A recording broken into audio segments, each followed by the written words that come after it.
Hello to everyone watching. My name is Brian Ihejurobi, and I'm a senior at Wildlife High School. Today, I would like to share some of my experiences with injustice. What does your own moral compass look like?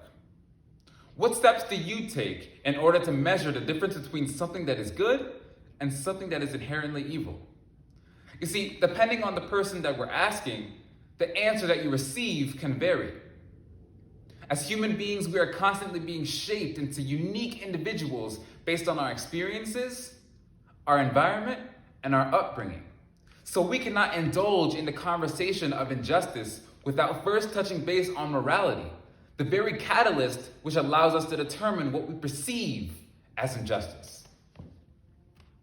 Unfortunately, social injustice runs rampant in this world. It ranges from issues such as racism and abuse to even things like bullying. As a matter of fact, not too long ago, I found myself in a situation where I was witnessing this social injustice in a school setting. I was in a friend group, and there was one person in particular who was a little bit on the heavier side compared to the rest of us. On a daily basis, some of the friends would berate him with jokes about his weight and his appearance. I wouldn't laugh, but I would keep quiet because it's only a joke, right? The way that the comments were so casually made me feel as if I would be overreacting if I responded to them. But one day when this was occurring, something snapped inside of me. I became assertive and I told them, "This isn't funny. Please stop." That was all it took. No one said a word. It was quiet for a good 10 seconds. But from that point onwards, not a single comment was made about that person's weight. You might be thinking, well, that's it? There has to be more. And you would be right, but not necessarily in terms of the situation, but what you can take from it. All I had to do was use my voice.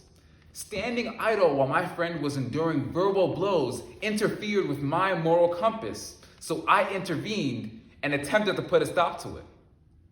I felt as though it were crucial for me to speak up because I wanted change, and it was not going to come without assertion.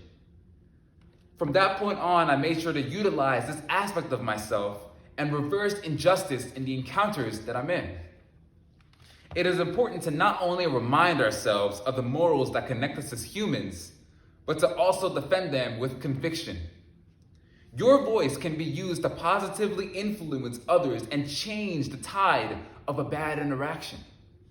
As insignificant as we may feel on such a large planet, we are all parts that form a greater whole.